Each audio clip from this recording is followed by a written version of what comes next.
भारत में परीक्षा प्रणाली में सुधार। तो हाल ही में जून 2024 में यूजीसी नेट परीक्षा रद्द कर दी गई।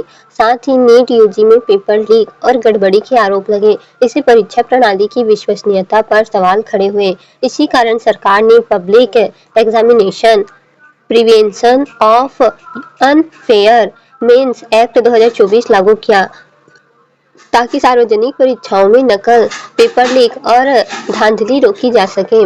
तो क्या किया जा रहा है कि नया एक्ट शुरू किया गया है। क्यों? हाल ही में जो शिक्षा मंत्रालय ने जून 2024 में होने वाली यूजीसी नेट परीक्षा को अचानक रद्द कर दिया। इसके अतिरिक्त नेट यूजी परीक्षा की निष्पक्षता को लेकर भी आरोप लगाए थे, जिसमें इसकी ईमानदारी तथा निष्पक्षता से समझौता करने की संभावना जताई गई थी।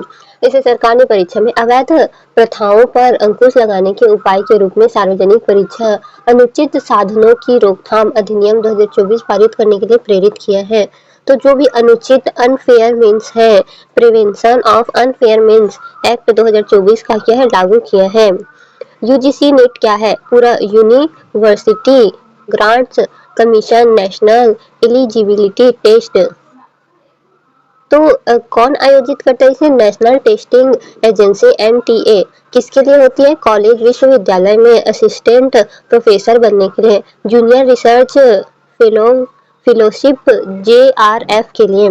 यूजीसी क्या है? University grants commission. यूजीसी स्थापना 1956 अधिनियम द्वारा। उद्देश्य विश्वविद्यालय शिक्षा में मानक निर्धारण और समन्वय। तो ये क्या है? विश्वविद्यालय में नेट यूजीसी परीक्षा, विश्वविद्यालय अनुदान आयोग, राष्ट्रीय पात्रता परीक्षा यूजीसी नेट परीक्षा भारतीय विश्वविद्यालय के साथ कॉलेज में जूनियर रिसर्च फेलोशिप तथा सहायक प्रोफेसर के पदों के रिक्तियों को भरने के लिए आयोजित की जाती है। इसका आयोजन राष्ट्रीय परीक्षा एजेंसी एनटीए द्वारा प्रतिवर्ष 2 बार जून और दिसंबर में किया जाता है। 2 बार किया जाता है।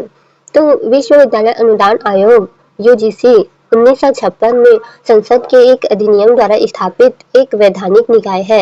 यह 28 दिसंबर 1953 को अस्तित्व में आया था। इसका उद्देश्य विश्वविद्यालय शिक्षा में शिक्षण, परीक्षण एवं अनुसंधान के मानकों का समन्वय, निर्धारण व रख रखाव करना है। अब नीट यूजी क्या है? नीट यूजी क्या है? NEET UG national eligibility cum entrance test undergraduate. किसके लिए? एमबीबीएस या बीडीएस जैसे मेडिकल कोर्स में प्रवेश। पहले क्या कहलाता था? तो एआईपीएमटी यानी कि all India pre medical test. कौन आयोजित करता था? एनटीए। तो राष्ट्रीय पात्रता सह प्रवेश परीक्षा स्नातक या नीट, जिसे पहले Akhil Bharatiya pre medical test कहा जाता था, भारत में स्नातक चिकित्सा कार्यक्रम एमबीबीएस एवं बीडीएस पाठ्यक्रम में प्रवेश के लिए एक प्रवेश परीक्षा है। यह एनटीए द्वारा संचालित किया जाता है। अब देखते हैं सार्वजनिक परीक्षा अनुचित साधनों की रोकथाम अधिनियम 2024। यह कानून सरकारी भर्ती परीक्षाओं में धोखाधड़ी रोकने के लिए बनाया गया 21 जून 2024 को। इस कानून में क्या क्या अपराध माने गए हैं, मतलब क्या क्या अपराध है? प्रश्न पत्र उत्तर कुंजी लीक करना, परीक्षा में नकल करवाना, कंप्यूटर सिस्टम से छेड़छाड़, फर्जी वेबसाइट बनाना, फर्जी एडमिट कार्ड ऑफर लेटर जारी करना, परीक्षा तिथि या शिफ्ट में गड़बड़ी करना। तो सार्वजनिक परीक्षा अनुचित साधनों की रोकथाम अधिनियम, सार्वजनिक परीक्षा अनुचित साधनों की रोकथाम अधिनियम 2024 लोकसभा में पारित कानून है, जिसका उद्देश्य सरकारी परीक्षा में क्या करना, कदाचार से मुद्दे को संबोधित करना। यह 21 जून 2024 को लागू हुआ था। मुख्य विशेषता क्या है? इसमें अनैतिक तरीकों से संबंधित कई अपराधों की सूची दी गई है, जिसमें सेवा प्रदाताओं के साथ सहयोग करना, फर्जी वेबसाइट का उपयोग करने के साथ साथ गोपनीय जानकारी लीक करना भी शामिल है। इसमें कठोर दंड का प्रावधान किया गया है, जिसमें न्यूनतम 3 से 5 वर्ष का कारावास और साथ ही 1 करोड़ रुपए तक का जुर्माना भी शामिल है। तो सजा भी दी जाएगी। क्या सजा दी जाएगी? न्यूनतम 3 से 5 वर्ष का जेल, 1 करोड़ तक का जुर्माना होगा, परीक्षा एजेंसी पर 1 करोड़ तक का जुर्माना और 4 वर्षों तक परीक्षा में भाग लेने पर रोक।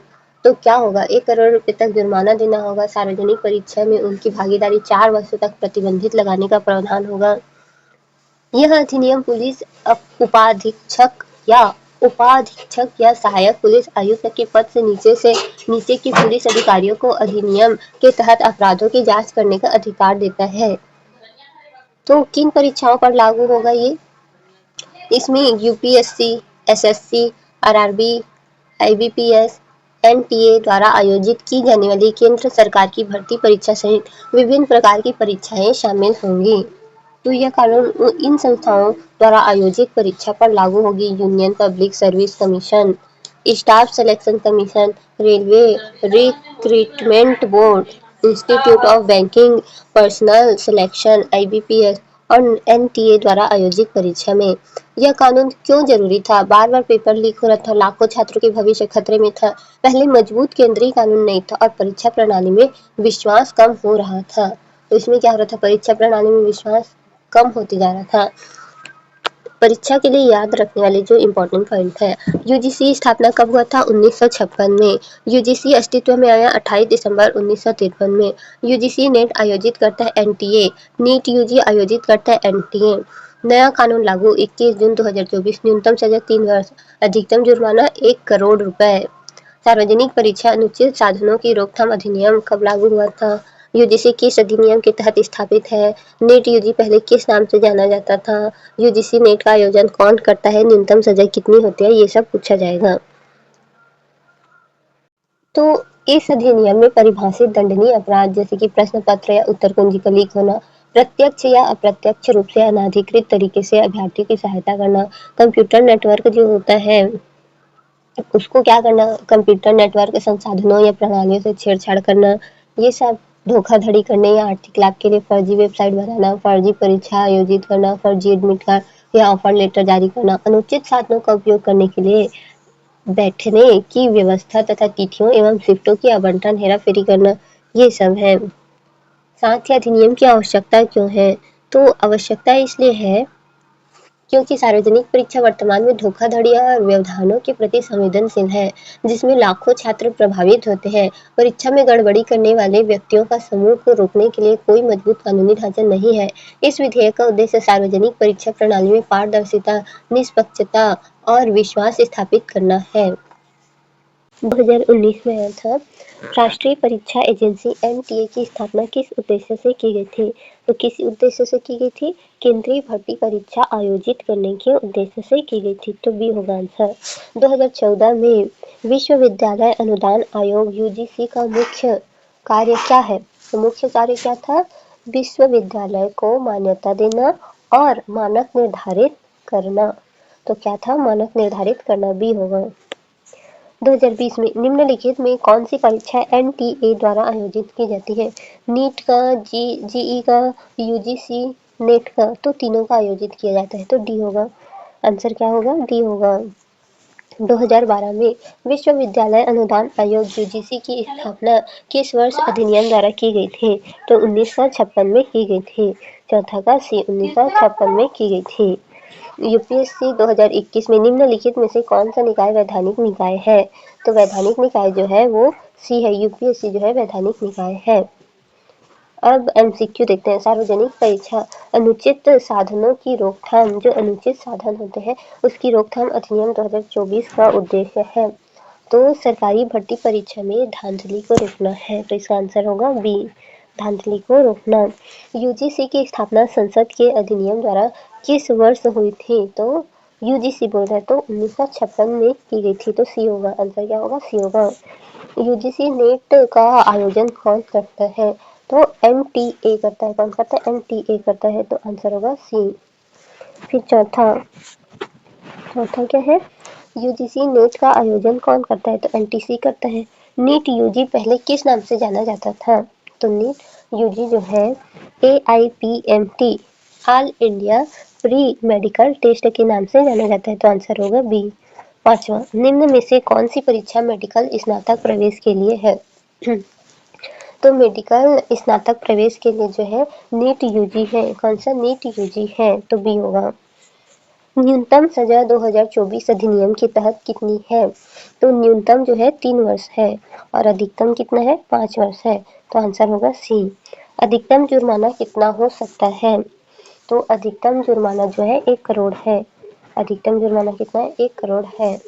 निम्नलिखित में से कौन सा अपराध अधिनियम 2024 के तहत दंडनीय है? पेपर लीक करना और फर्जी वेबसाइट बनाना, परीक्षा तिथि में हेरफेर करना। तो तीनों क्या है? दंडनीय है। तो डी होगा। यूजीसी का मुख्य कार्य है विश्वविद्यालय शिक्षा में मानक बनाए रखना। तो क्या है यूजीसी का? विश्वविद्यालय शिक्षा में मानक बनाए रखना। तो बी होगा, या फिर मेडिकल प्रवेश? नहीं, बी होगा, 9वां का बी। एनटीए की स्थापना किस उद्देश्य से हुई थी? तो प्रवेश परीक्षाओं का संचालन करने के लिए हुई थी। तो 10वां का होगा बी। निम्न में से कौन सा वैधानिक निकाय है? तो यूपीएससी जो है वैधानिक निकाय है, ए होगा। यूपीएससी किस प्रकार का निकाय है? तो ये वैधानिक निकाय है। अधिनियम 2024 लागू हुआ 21 जून 2024 को। तो आंसर होगा सी। आरआरबी का संबंध है रेलवे से। तो 14 का होगा बी। 15 आईबीपीएस का संबंध है। तो ये बैंकिंग से है। और जेआरएफ का संबंध है। तो जेआरएफ जो है शोध फेलोशिप से संबंधित है। तो शोध फेलोशिप से 20 होगा आंसर। परीक्षा प्रणाली सुधार का मुख्य कारण था पेपर लीक विवाद। तो बी होगा, 17 का बी होगा। अधिनियम 2024 किन परीक्षाओं पर लागू है? तो केंद्रीय भर्ती परीक्षा पर लागू है, सी होगा। कंप्यूटर सिस्टम से छेड़छाड़ करना अधिनियम 2024 के तहत दंडनीय अपराध है। तो सी होगा, 19 का सी होगा। यूजीसी अस्तित्व में आया 1956 में। तो क्या होगा? सी होगा। आंसर चेक करते हैं। पहले पीवाईक्यू का 5 देखते हैं। पहला का आंसर होगा सी, हमारा पहला गलत है। पहला का आंसर होगा सी, दूसरा बी सही, तीसरा डी, चौथा सी और पांचवा सी। ठीक है, अब एमसीक्यू देखते हैं। तो एमसीक्यू में पहला बी दिया है।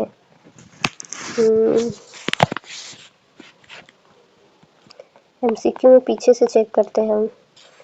20 का बी है, 19 का सी, 18 का भी सी है, 17 का बी है, 16 का भी बी है और 15 का भी बी है, 14 का भी बी है।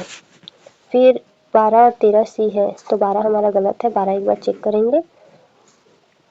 फिर होगा 12 हो गया। फिर 11 का बी है, 11 का बी होगा। 10 का बी सही, 9 का बी सही, 8 भी सही है, 6 और 7 भी सही है, 4 और 5 भी सही है, 3 दोनों सही है, यानी कि 8 भी सही है ना, 8 हाँ 8 सही है। फिर उसके बाद 2 बार सी है, सही है। फिर बी होगा, क्या होगा? 5वां का बी सही है, चौथा का बी सही है, तीसरा का सी सही है, दूसरा का सी सही है और पहला का पहला का बी सही है। तो फिर अब चेक करते हैं क्या क्या गलत हो गया हमारा। पहला तो 20 जो है यूजीसी अस्तित्व में 1953 में आया था और लागू जो हुआ था वो 1956 में हुआ था। तो आंसर होगा बी। फिर उसके बाद कौन सा गलत हो गया था? 11 हो गया था हमारा, नहीं 12 हुआ था। तो 12 चेक करते हैं, 12 क्या है? यूपीएससी किस प्रकार का निकाय है? तो संवैधानिक निकाय है, हाँ संवैधानिक निकाय है। और 11 का बी, निम्न में से कौन सा वैधानिक निकाय है? तो यूजीसी जो है वैधानिक निकाय है, हाँ यूजीसी वैधानिक निकाय है और यूपीएससी जो है संवैधानिक निकाय है। फिर पहला तो पीवाईक्यू का पहला देखेंगे हम। 2019 राष्ट्रीय परीक्षा एजेंसी एनटीए की स्थापना किस उद्देश्य से की गई थी? तो सी, विभिन्न प्रवेश परीक्षा को संचालन करना। हाँ, जो प्रवेश परीक्षा होता है ना गवर्नमेंट की तरफ से, उसको संचालित करने के लिए की गई थी। तो सी होगा आंसर।